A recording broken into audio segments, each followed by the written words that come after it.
Today we're witnessing Fuentes demolishing the GOP's shameless use of Charlie Kirk's assassination as a fundraising opportunity and campaign rally.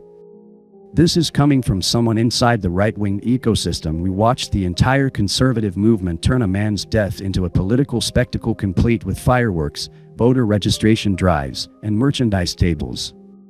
They're using Christian language to sell the same old GOP bullshit: war with Iran, corporate tax cuts, and foreign influence. Fuentes is describing something genuinely disturbing here: how they turned a funeral into a conservative political action conference, how the widow became instant CEO while the body was still warm, how cabinet members used a memorial service to audition for 2028. This is political necrophilia at its most shameless. And I didn't know the man, and I didn't like the man, but what was done to him was inhuman. It was evil, it was wicked, it was despicable, and the magnitude of what was lost on a personal level, I have no personal experience with something like that. He was ripped away from his children, from his wife. We're talking about decades of memories, cherished memories, decades of love, and maybe more children, and really an unbelievable career ahead of him. People talked about him as a future presidential contender. I think that is absolutely the case. So the magnitude of the loss cannot be overstated, and I still believe that is something that is evil, and I feel horrible about it. Okay, with all that being said, it's been 2 weeks, and at a certain point, we have to talk about this for what it is, which is a remarkable political event. It is a personal event for Charlie. It is his death, his murder. It's a personal event for his family, for his friends, colleagues. But for America, it means something political. And what it really was effectively was a big political rally. Did we hear from Charlie Kirk's friends, relatives? Did we hear from the people that knew him the best? No. We heard from the RNC. We heard from the Secretary of Education. We heard from the White House Chief of Staff. We heard from the White House Strategic Advisor. We heard from the Secretary of State. We heard from the Secretary of Health and Human Services. We heard from Tucker Carlson. Is that a funeral? Is that a memorial? That felt to me like the Republican National Convention. That felt to me like CPAC. That felt to me like any generic Republican right-wing gathering, and it had all of the trappings of that. Giant LED video walls, pyrotechnics. Have you ever been to a funeral with fireworks before? Have you ever been to a memorial with fireworks? At the Oscars, at the fucking Oscars, when they do in memoriam for dead celebrities and Hollywood stars that died from getting the vaccine, do they have fireworks, or do they play a sad song and show pictures in black and white? And it's somber. At the Oscars, this guy was gunned down at 31 years old, and they're doing fireworks for his grieving widow before she comes out. And she didn't even get the keynote address. The President of the United States got the keynote address. These were some of the scenes. We saw merch tables. We saw the war room with headsets speaking on a panel like it was the Super Bowl. We saw a voter registration table, the pyrotechnics. We saw people laughing out loud, giddily. Donald Trump was dancing. He was giving a speech about how we cured autism because we banned Tylenol. That's the funeral? That's CPAC. That's the RNC. That's CPAC on top of the grave of Charlie Kirk is what it was. And what is the GOP, guys? This cause that he gave his life to, that even in death, he is supporting, even with his literally spilled blood. He is lending the emotions we feel about it to the political cause of the GOP and the cabinet members of its government giving speeches. What is this GOP government? Because you know something? On September 9th, we all hated the GOP. On September 9th, 2025, the day before, some sicko shot this person for no reason. On September 9th, you want to know why we hated this government? Because this GOP buried the Epstein files. Buried and covered up the Epstein files, which they promised to deliver, but which they lied about and then actively covered up. This was a blowout rally for the Republican government. They hosted nearly every member of the Republican government. Stephen Miller, J.D. Vance, Linda McMahon, Robert Kennedy, Pete Hegseth, Marco Rubio, Donald Trump himself, Tucker Carlson, Elon Musk, who gave Trump $270 million to open up H-1B visas for the country and said we were racist if we opposed it. That is who was gathered in attendance at the memorial. There's a lesson in this. This GOP does not like its people. This GOP does not like its own base. The GOP base that demands the Epstein files, Trump says, I don't want your support. The GOP base that says we don't want to bomb Iran, the GOP is telling them, Trump always said we were going to bomb Iran. The young white men that flipped for Trump, they like my show. They're not welcome at Turning Point. They're not welcome in the GOP. They were told, if you like Nick Fuentes, you're not welcome here.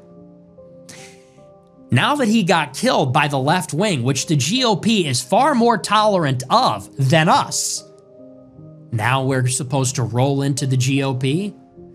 I'm sorry, I don't think so. That's not part of the bargain. And I'm not on board with any of that stuff. And you know what I saw on Sunday? I did see a new wave of MAGA. What I saw on Sunday, just feeling, I saw a revival of like George W. Bush conservatism. That's what I saw. What exactly was the message on Sunday? Because I don't know what it was. It was some generic, vague, Americanized Christianity, like a mega church Christianity, some vague appeal to values, free speech, something like that. You have a lot of young people and a lot of even older people, decent people in America that saw evil take the life of a good man, and they were moved to action because we don't want to see evil take over our society.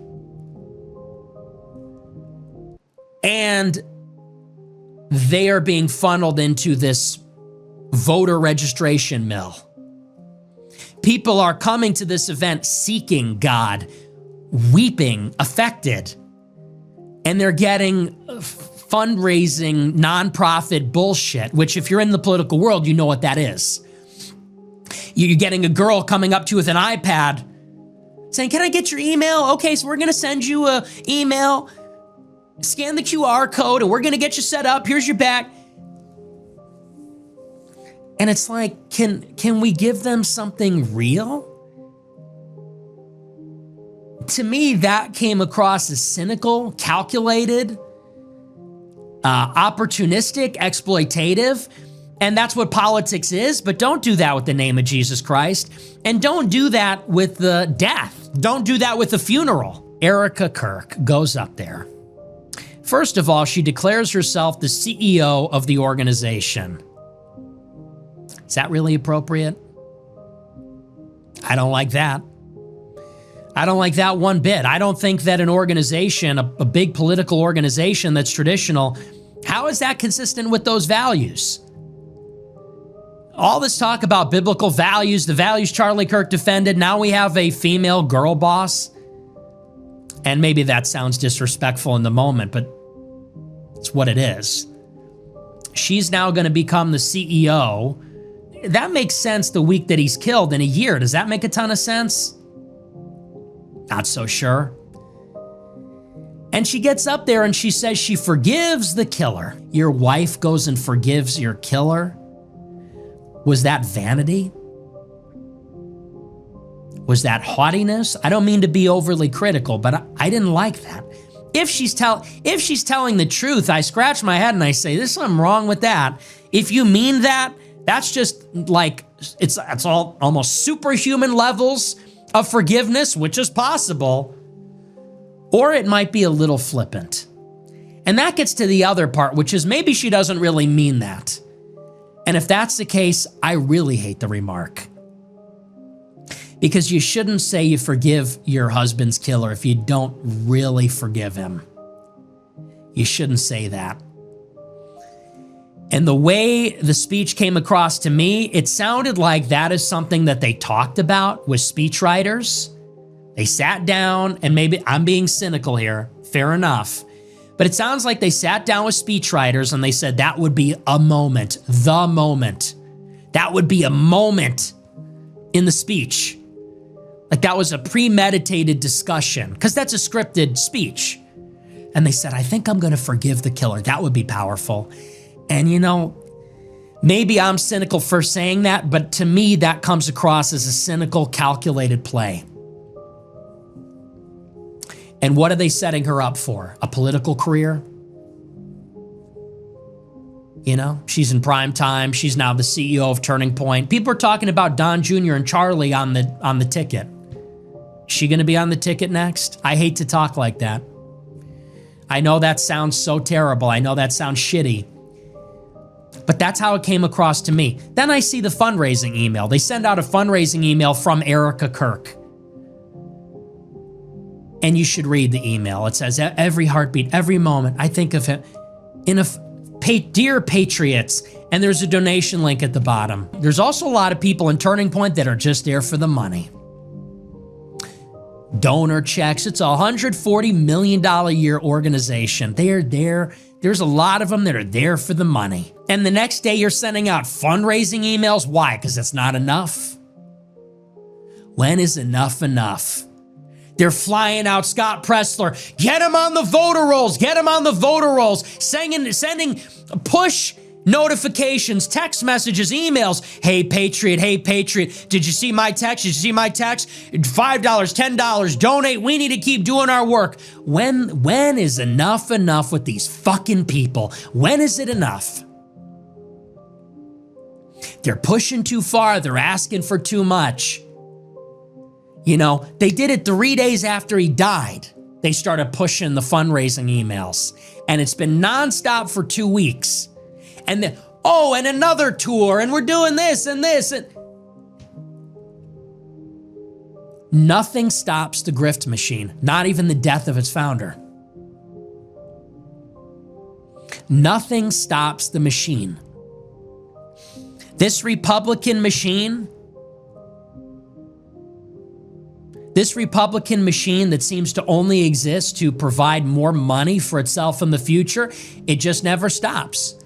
We need to raise more money so that we can hold more fundraisers, so we could raise more money, so we can hold more fundraisers. You need to vote for us so that we can do things to get the vote so you can vote for us the next time.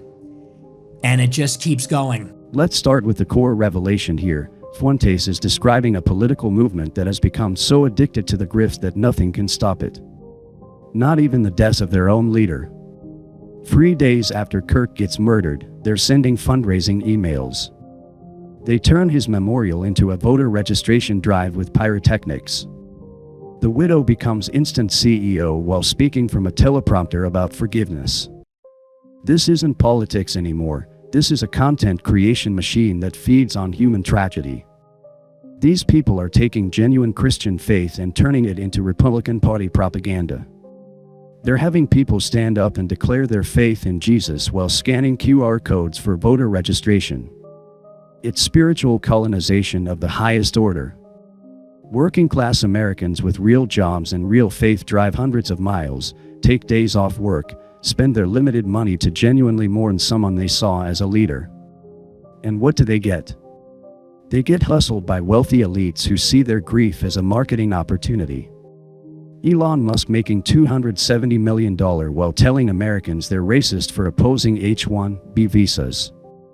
Foreign-born politicians lecturing generational Americans about work ethic. It's a complete inversion of the supposed values. Fuentes correctly identifies that Bant's jumping in front of cameras to carry the casket wasn't about friendship, it was about 2028 optics. This guy went from private citizen to vice president in 4 years through pure political calculation, and now he's using a dead man's funeral to audition for the presidency. The fact that people can't see this is a testament to how successfully the machine manipulates genuine human emotions. It's the complete hollowing out of political movements until nothing remains except the machinery of extraction.